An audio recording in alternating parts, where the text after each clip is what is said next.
Good morning everyone, today we're checking out a brand new video from Non-Comics Inc. where he will be turning famous vehicles into Mech Armors. Yes, this video was recommended to me by, you all know him by this point, Nico. Well, so let's hop in and see which vehicle will be first up on the drawing board.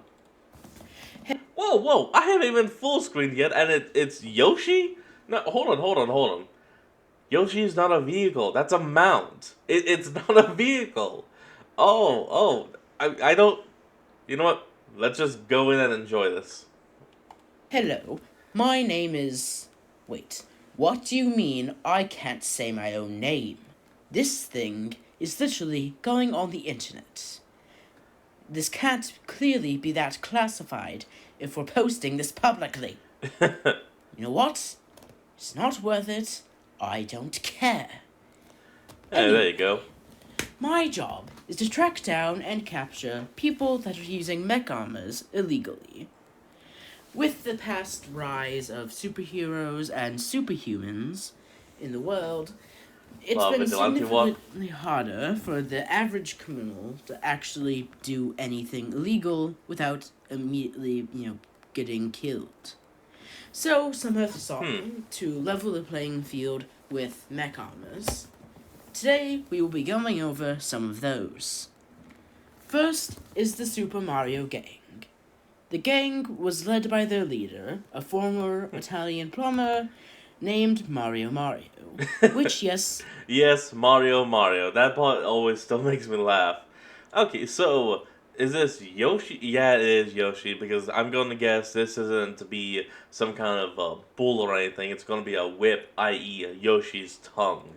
I'm aware I see it now. Is a stupid name.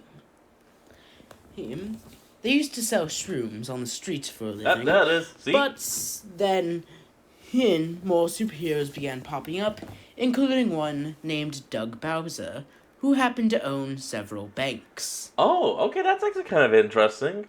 Instead of making Mario a hero or anything, he was actually a drug dealer that was defeated by a villain that turned hero. Okay, you got my interest. In the area. They then decided to go try to rob a few of these banks, but found that they couldn't match Doug Bowser's strength and, ability to breathe fire. During this time, Doug Bowser also managed to, or just King Koopa as he was known in the superhero community, managed to capture Mario's girlfriend, who just called herself Princess, which seems like a bit presumptuous since she had no royal lineage, but, not my place. I mean, at least you didn't decide to name old Toadstool. He then commissioned a mech armor, something that could allow him to jump fair distances and, had increased durability, basic mech armor stuff. Its main weapon was... I don't know what it's called. It's like a grappling hook, but instead of... You know the thing from Mortal Kombat, the get over here thing? Yeah, I was just about to say, it's Scorpion. On his first fight with Doug Bowser, King Koopa, he managed to actually hold himself fairly well. And then we were chasing him down the basic area, and he was doing his thing, jumping from building to building, when eventually he came to a gap that even he couldn't cross. And then he had the Yoshi the armor. The stupidest thing I had ever seen. He decided his best solution was to jump, but halfway through, he just took off the mech suit and threw it at us. His best weapon, he literally just chucked it at us for no reason. Yoshi did. Threw the mech suit at us. Like, why? Okay, that's funny. And then he used the mech suit to jump to the building. And you know what it was? It worked. It actually worked. Okay, I mean, Yoshi still is not a vehicle, it's a mount, but I guess it's not really that this is meant to be, vehicles, but any kind of transportation. Next crime is probably our weirdest, and also probably our most festive. On Christmas Eve, yes, Christmas Eve, Oh, wait, Damn it, hold on. Okay. He's doing the Polar Express. The moment he said Christmas, I knew exactly what it was gonna be. The Polar Express. We better get a part of this guy's lore to where he's Tokyo drifting around something. This creepy guy who had this weird dead Hot eyes chocolate? that I still can't get over. It's just weird dead eyes gave me nightmares. Give me a moment. Apparently kidnapped a group of like 20-some kids on Christmas Eve by drugging them with hot chocolates. We were informed of this because, you know, a giant train mech doesn't really go that unnoticed. It would be literally impossible for the parents to sleep through a giant train right outside the window. Yeah. We eventually notified and went to go track this guy down, and funnily enough, it was actually at the North Pole. This was ironic because he actually was telling the kids they were going to go see Santa at the North Pole, which was how he managed to kidnap them, because apparently none of these kids ever heard of stranger danger. Yeah, no, they're all idiots. I swear, people these days are getting more and more stupid. Dude, I agree with you.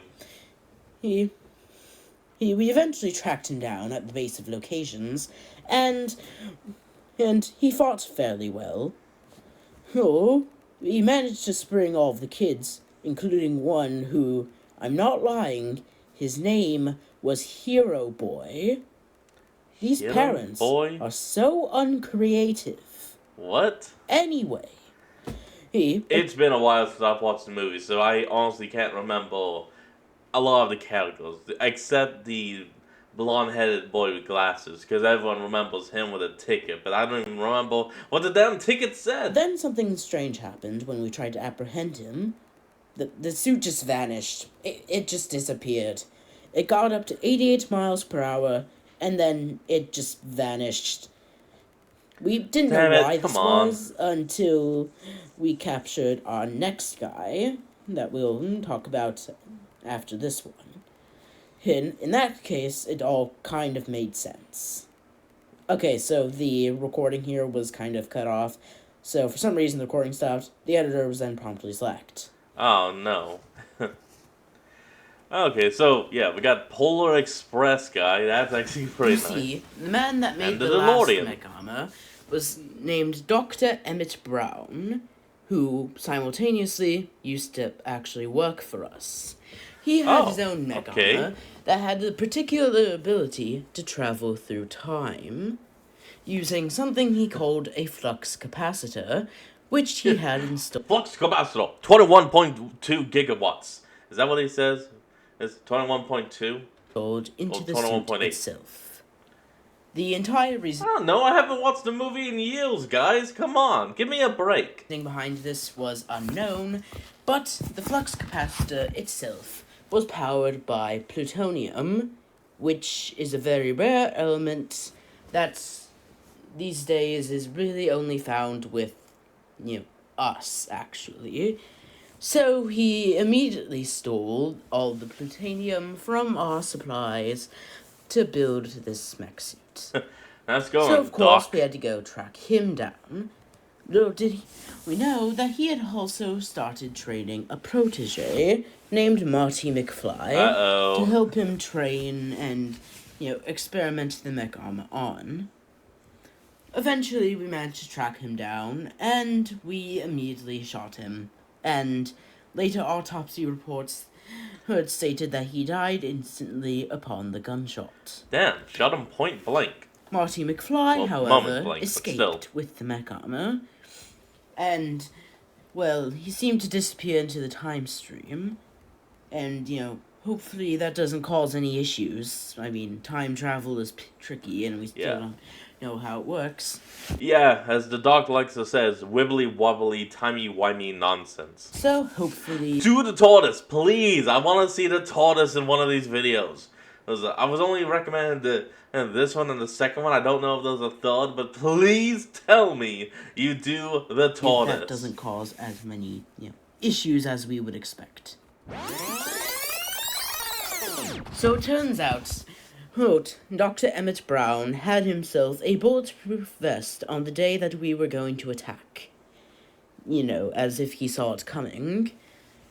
And Marty still escaped into the timeline, but came back with the mech suit again. We're still not confirmed if indeed this was the fault of the mech suit and managed to change the timeline, or if he just was a very prepared person. He was never Could be one of both. soundest mind, so right now the current theory is in fact that the timeline was in fact changed. We have still Yeah, not I can managed see to that. capture Emmett Brown or his protege, but we will eventually catch him, because recently we've had a bit more help in the whole time travel department. Oh yeah? From who? But we've run out of time to talk about that, so if we do another episode, then I will discuss that then. It's gotta be the TARDIS. I hope it is. Okay, so that must have been the end of the dialogue, as it seems. And, yeah, looks like this actually is the last of the mechs for this episode. Okay, so it wasn't wrong about that. We're only getting one more. Well, but, I mean, that's kind of fine. I actually kind of like originally when he was using those parts there as the mouth for the eyes, because I'll be honest, I kind of like a little bit more of the unique eye hole shapes on like mech helmets or even just regular helmets or just masks in general. Well, going something that's just a regular eye shape is fine and all that, but you can never hurt it with a little uniqueness. Kind of don't know what else to say. We don't have any more lore. Don't want to just kind of cut the video and skip to the end of it, because, you know, it'll be a little rude to know it all, because, well, he works hard to make these. So, you know, I guess we'll just kind of sit here, look at this, and just say whatever comes to our minds. So, how have your days been? Good, I hope. If anything interesting has happened that you're filling up to sharing or talking about, well, you can talk about down in the comments below. Well, I actually do read every comment that's put down, though. Well, that's how I know about so many people wanting me to check out this and a few others.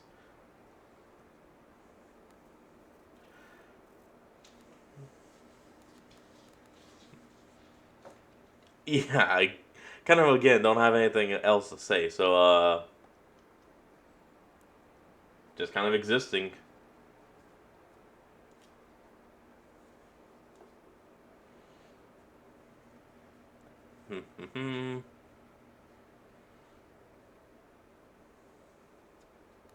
Kind of like the rusted spots, or those meant to be like dot spots. Either way, it gives it a less of a clean, polished look. Actually, does anyone know why in the movie Doc even went with a DeLorean? I mean, he could have chose anything than build into a time machine, but he chose a DeLorean? There's nothing wrong with the car itself or the choice, just curiosity and why. Whatever. Okay, there we go. Oh, that's the end of it. So now we can officially do the sign off. Thank you all for joining me in today's episode. I hope you all enjoyed this. Remember to like, comment, and subscribe for more. Link to the original will be in the description below, and I'll see all of you next time when we flick back on. Till then, this is Fox, signing out. Peace.